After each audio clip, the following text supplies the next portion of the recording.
I'm marrying your sister so we can all stay close. You understand, right? After 3 years together, Ethan said it as casually as if he were changing dinner plans. I looked at the engagement ring on his finger, then back at the man I'd expected to marry. Family first, I said. He smiled with obvious relief, convinced he hadn't betrayed me. Somehow he believed I'd eventually celebrate it. My name is Claire Bennett. I'm 29 years old, and 4 months ago I thought my future was finally coming together. I taught history at a public high school outside Denver. The hours were long and the pay wasn't great, but I loved helping students see that history wasn't just about dates. It was about choices, the lies people told themselves, and the consequences they never thought would catch up with them. Looking back, I should have recognized the warning signs in my own life. I met Ethan Carter 3 years earlier at a friend's birthday party after laughing at his failed attempt to open a bottle of wine.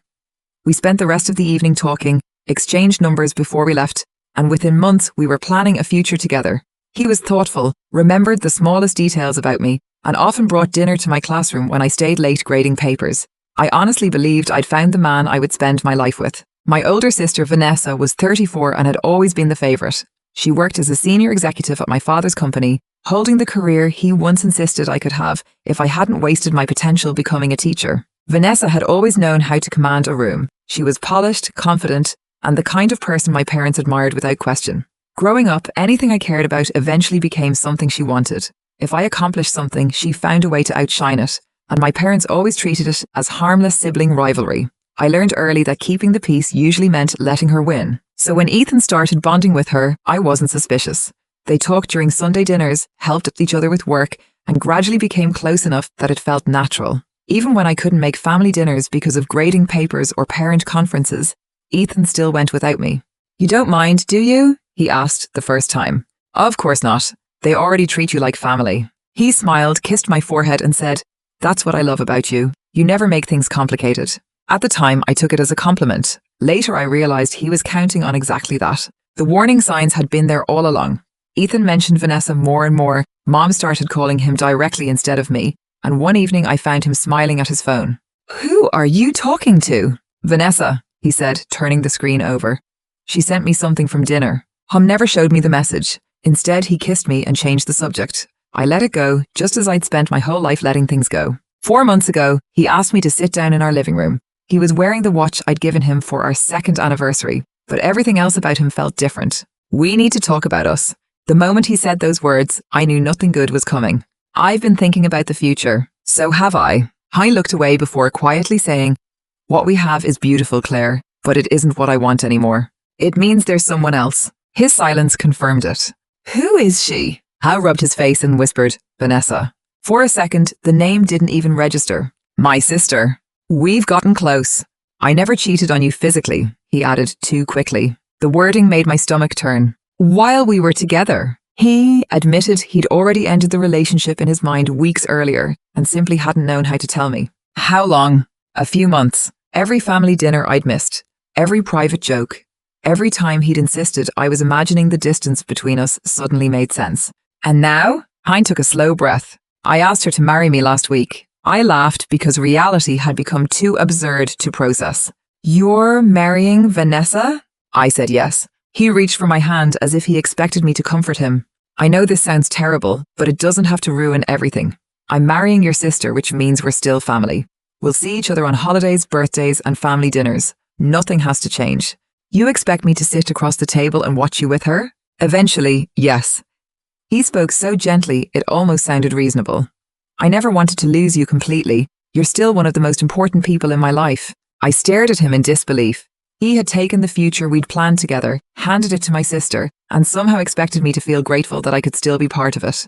You understand, right? Family first. I held his gaze for a long moment before quietly replying, family first. He smiled with relief. I knew you'd understand. You've always been the mature one. That weekend, I helped him pack, not because I'd forgiven him, but because I wanted to watch just how easily he walked away from the life we'd built.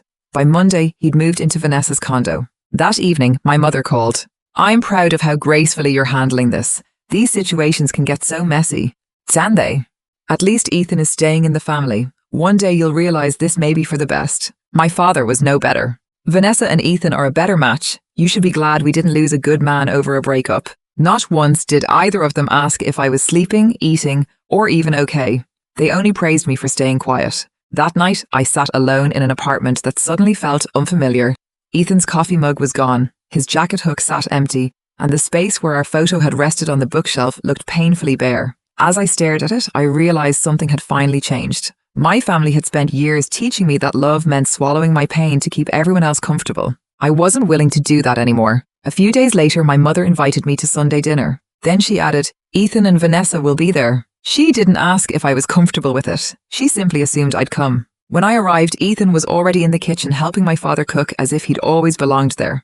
Vanessa greeted me with an uneasy smile. "I wasn't sure you'd come." I wasn't either. Ethan stepped closer. "I know this is difficult." Neither of them looked guilty. They only seemed worried I might make everyone else uncomfortable. "I'm here for Mom," I said. Dinner carried on as though nothing had happened. My parents chatted about vacations, Vanessa discussed wedding plans, and Ethan asked my father for advice on ceremony dates. No one acknowledged that only weeks earlier, we'd been planning our own future together. When dessert was served, my mother smiled across the table. "I'm so relieved everyone's acting like adults." I set down my fork. "And what exactly does that mean?" "It means not making an already difficult situation worse," she replied. Dad nodded in agreement, while Vanessa quietly added, "None of us wanted anyone to get hurt." I looked at Ethan. "You recovered pretty quickly." He lowered his eyes and said nothing. Neither did anyone else. Their silence told me everything. Driving home that night, I realized I had finally stopped crying. Not because I'd healed, but because heartbreak had hardened into something colder. I'd spent 3 years believing love and loyalty were inseparable. My family had just shown me that loyalty disappeared the moment comfort became more convenient. 2 weeks later, Vanessa called. "Ethan and I are getting married in 2 months," she said. "We'd like you to stand beside us as my best woman." I honestly thought I'd misheard her. "You want me standing beside you while you marry the man I plan to marry? It'll show everyone we're still a family." Before I could answer, Ethan took the phone. "I know we're asking a lot, Claire, but it would mean everything to us. We don't want people choosing sides." That was the moment I understood what this had really been about all along. If I stood beside them smiling, no one would question how their relationship had started. I stared out the rain-covered window until I finally spoke. "When's the wedding?" "The second Saturday in June." "I'll do it." They thanked me before I finished speaking. "I'll be your best woman." After we hung up, I sat quietly, replaying the conversation. They thought I'd accepted what they'd done. In reality, I was simply giving them exactly what they wanted, because the closer they kept me, the less they'd suspect what I was planning. Over the following weeks, I threw myself into every wedding detail. I organized seating charts, confirmed hotel reservations, coordinated schedules, answered family calls, and helped with everything they asked. Every favor convinced them I had moved on. They never realized I stayed involved for a reason. At Ethan's bachelor party, he thanked me for making the wedding planning so easy. "You always make everything easier." It was the same line he'd used when he packed his things and left me. "I'm glad you think so," I replied. I took my calmness as forgiveness. Vanessa did too. She asked for my opinion on everything from the menu to the flowers and photographer, treating me like we were planning an ordinary wedding instead of celebrating the collapse of my own future. The more time I spent around them, the more Ethan let his guard down. One evening, while we loaded chairs into his SUV after another planning meeting, he sighed. "Your sister is complicated." I thought she was perfect. I gave a quiet laugh. So did I. From then on, little complaints slipped out naturally. He said Vanessa hated hearing the word no, always had to control everything, and hoped marriage might finally calm her down. Listening to him felt strangely familiar because I'd heard it all before. Back when we were together, Ethan often vented after family dinners, calling Vanessa controlling, manipulative, and incapable of admitting she was wrong. He even joked that anyone who married her deserved hazard pay. At the time, I'd laughed. Now every conversation came rushing back. It wasn't just about Vanessa. He'd confided family secrets, workplace stories, and things he'd learned after becoming close to my parents. One memory led to another until I found myself pulling old notebooks from my desk and writing down every detail I could remember. Names, dates, conversations, and the secrets he'd trusted me to keep. By the end of the week, my notes had stopped looking like a wedding speech and started looking like a record of everything they'd hoped I'd forget. The wedding arrived on a warm Saturday afternoon at a lakeside venue decorated with white roses and soft violin music. Nearly 150 guests filled the ceremony, convinced they were about to witness the perfect love story. I stood near the front in the pale blue dress Vanessa had chosen for me because, as she'd happily explained, it'll look beautiful in the pictures. Looking around at the smiling faces, I couldn't help wondering how many people knew what those pictures were really hiding. As guests took their seats, my parents greeted relatives and business associates with proud smiles. acting as though nothing unusual had happened. They were convinced this wedding would erase the past. A few minutes before the ceremony, Ethan walked over and adjusted his tie. "You came. You asked me to. I wasn't sure you'd change your mind. I don't usually break my promises." He thanked me for everything I'd done to help with the wedding. I know this couldn't have been easy. It wasn't. "I hope someday." I stopped him with a small shake of my head. "Not today?" He nodded as if he understood. He didn't. If he had understood even a fraction of what this day meant to me, none of us would have been standing there. The music began, and everyone rose as Vanessa walked down the aisle in an elegant ivory gown. She looked radiant, and when our eyes met, she smiled with quiet gratitude, as though my presence somehow proved she hadn't destroyed anyone's life. The ceremony passed in a blur. The officiant spoke about trust, commitment, and honesty, words that felt painfully ironic as Ethan and Vanessa exchanged vows. I couldn't help remembering Ethan once telling me that Vanessa always wanted something better and never stayed satisfied for long. I wondered if he remembered saying it. When they kissed, applause erupted and cameras flashed around the garden. "They're perfect together," someone whispered behind me. I kept my eyes on the newlyweds, wondering how many people would still think they were perfect if they knew how this love story had begun. The reception moved to a grand hotel ballroom where guests celebrated while congratulating the happy couple. Relatives kept praising my maturity and strength for being there, but not one of them asked whether I wanted to be. During dinner, Ethan stood to thank everyone. "I especially want to thank Claire. You've shown incredible grace through all of this." The room applauded. I smiled politely, but people often mistake silence for forgiveness. Beneath the table, my handbag rested against my leg with the speech I'd memorized days earlier. I no longer needed the pages, but carrying them reminded me that I hadn't imagined any of what had happened. Vanessa leaned toward me. "You okay?" "I'm fine." "You've been quiet." "I've been listening." She smiled, apparently satisfied. A few minutes later, my father tapped his glass. "Ladies and gentlemen, it's time for the speeches." The maid of honor delivered a warm, predictable toast that had everyone laughing and applauding. Then Ethan stepped forward. I couldn't imagine today without the woman who's known both of us better than almost anyone. He looked directly at me. "Claire, would you come up and say a few words?" Applause filled the ballroom as I picked up my handbag, removed the folded pages, and walked toward the microphone. My mother watched proudly. My father leaned back comfortably in his chair, and Vanessa reached for Ethan's hand. None of them looked worried. "Not yet." I smiled at the crowd. "I want to start by saying what an honor it is to stand here today." The audience relaxed immediately. When Ethan asked me to be his best woman, I'll admit I was surprised. After all, we dated for 3 wonderful years before he fell in love with my older sister. The laughter faded into uneasy silence. But after thinking about it, I continued, resting my notes on the podium. I realized this wedding had given me something incredibly valuable. Every face in the ballroom turned toward me. Because today, everyone deserves to know how this marriage really began. As I unfolded the first page, my father's smile vanished. My mother slowly lowered her wine glass, and Vanessa instinctively reached for Ethan's hand. For the first time that day, they realized they had no idea what I was about to say. "I've known Ethan for 3 years," I began. "We planned our first home, argued over baby names, and talked about the future like it was already ours." I looked at Ethan. "The truth is, I did." The ballroom went completely still. But during those 3 years, Ethan also taught me a great deal about someone else. I turned toward Vanessa, my sister. Her smile disappeared. After family dinners, Ethan used to come home frustrated. He called Vanessa the most controlling person he'd ever met, said she couldn't stand hearing the word no, and even joked that anyone who married her deserved hazard pay. Ethan shot to his feet. "Claire, you asked me to speak," I replied calmly. "I never said that." I remember every word.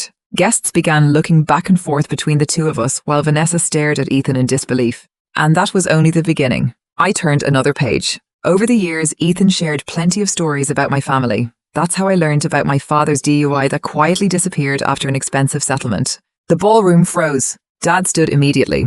"Claire, sit down." I met his eyes. "I've spent 29 years sitting down whenever this family told me to. Today, I'm staying exactly where I am." Around the ballroom, guests slowly reached for their phones. Within seconds, dozens of cameras were pointed at the stage. I continued. I also learned about the workplace complaint against Vanessa and how it disappeared before anyone outside the company ever heard about it. "Enough," Dad snapped. "You don't know what you're talking about." "I do," I said, turning toward Ethan. "Because he's the one who told me." Every head swung toward him. His face drained of color. He told me who made the phone calls, how the complaint vanished, and why protecting the family name mattered more than protecting the employee. "Those conversations were private," my father shouted. "So was my relationship. Nobody said a word." "I respected your secrets," I said quietly. None of you respected my life. Vanessa stepped forward.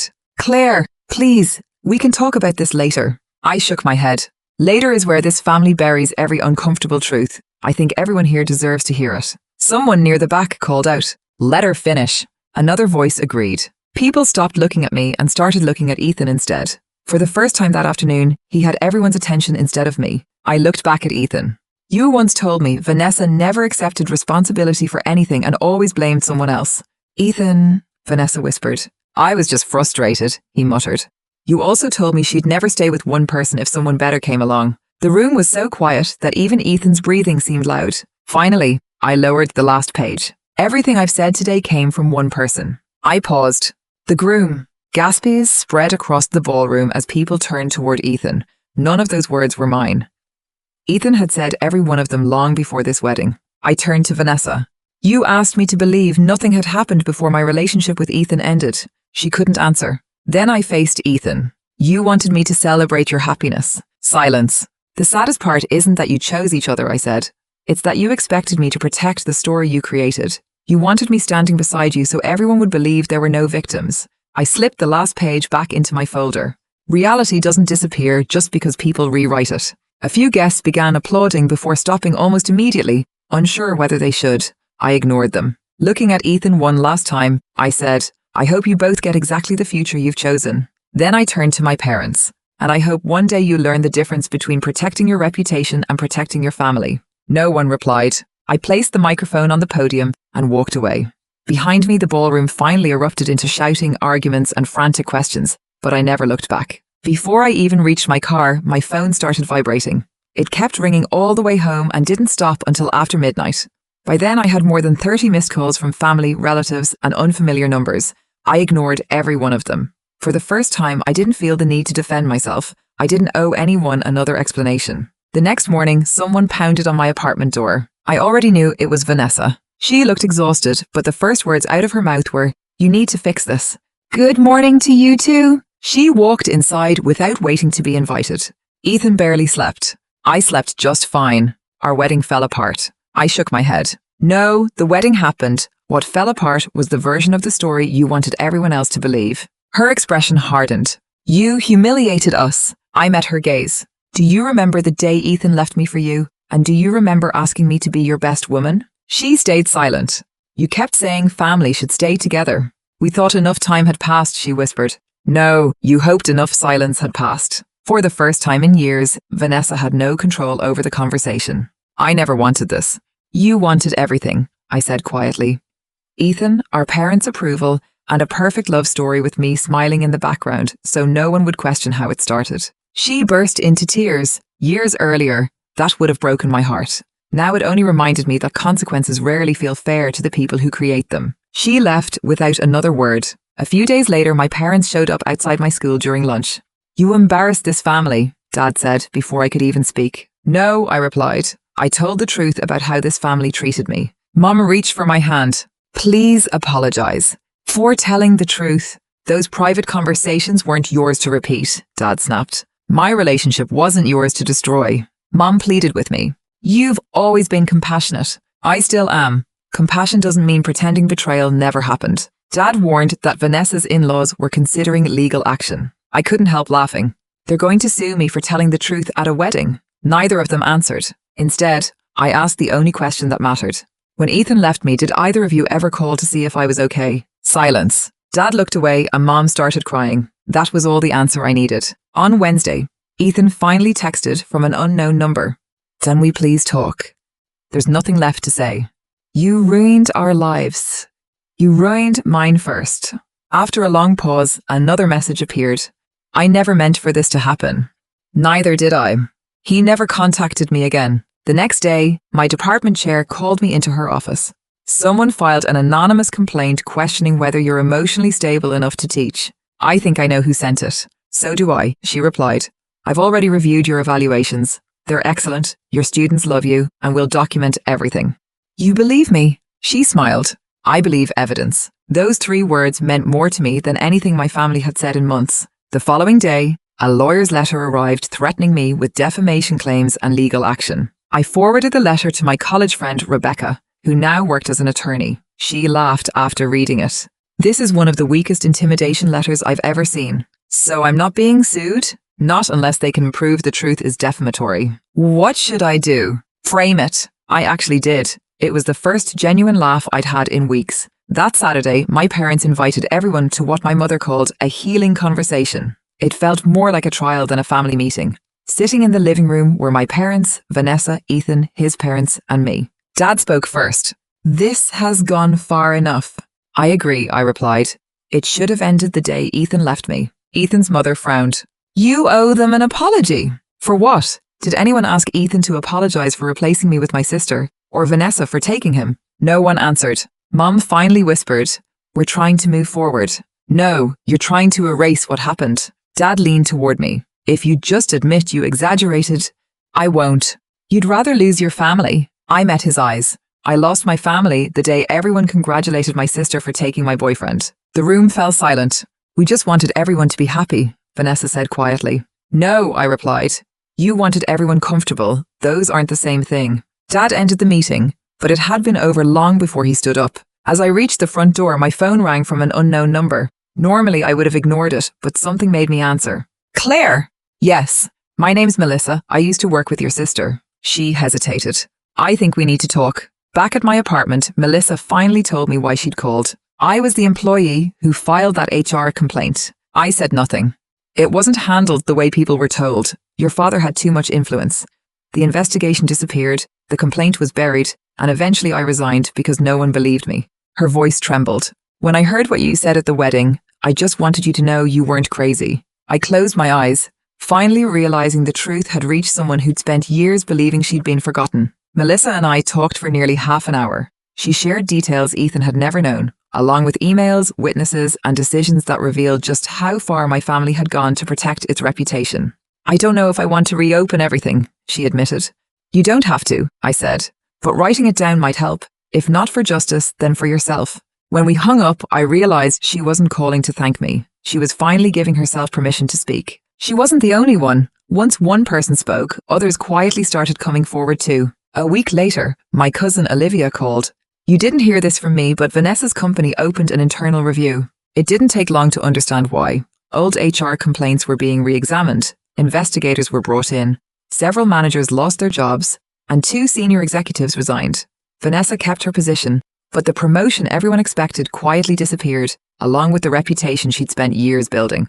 For the first time, silence wasn't enough to protect the family anymore. According to Olivia, the wedding hadn't solved anything. Ethan and Vanessa started arguing during their honeymoon, and every fight eventually circled back to the same question. If you could betray Claire, why wouldn't you betray me? Neither of them ever had a good answer. Nearly 3 months after the wedding, Ethan texted me. I owe you an apology. Then another message followed. Every morning, I wake up wondering how I convinced myself I was doing the right thing. I read every word before setting my phone aside. He finished with, I don't expect forgiveness. I just wanted you to know I was wrong. I never replied. Regret can admit the truth, but it can't undo it. Therapy helped me understand that healing wasn't about forgetting. It was about refusing to let the past control the future. I started running before work, accepted a summer teaching program, and slowly rebuilt a life that belonged to me instead of my family. My parents occasionally sent messages about forgiveness or family events, but I left them unanswered. It wasn't anger anymore. It was peace. Forgiveness doesn't always mean reconciliation. Months later, I met Noah, a science teacher from another school. Our first date was nothing more than coffee and a long conversation, but his quiet honesty reminded me how normal love was supposed to feel. When I showed up 15 minutes late because a parent wanted to talk after class, Noah had already ordered my coffee instead of checking his watch. That small gesture stayed with me far longer than any grand romantic speech ever could. For the first time in years, honesty mattered more to me than excitement. The wedding video eventually made its way online. Some people called me cruel, others called me brave. I stopped reading the comments because strangers only saw one speech. They hadn't lived through the years of betrayal that made those words necessary. Eventually, I stopped paying attention to what strangers thought. Life slowly became quieter after that. Looking back, I didn't destroy my family. I simply stopped helping them hide what had already been broken. They wanted me smiling in the wedding photos so everyone could believe no one had been hurt. They mistook my kindness for surrender and my silence for acceptance. The people who protected me in the end weren't the ones I shared a last name with. They were the ones who never asked me to sacrifice my dignity just to keep them comfortable. One afternoon after class, I stood outside my school watching my students laugh as they headed home. The warm summer breeze drifted through the trees. I watched my students disappear toward the parking lot and realized I hadn't thought about Ethan once all afternoon. That was how I knew I'd finally moved on.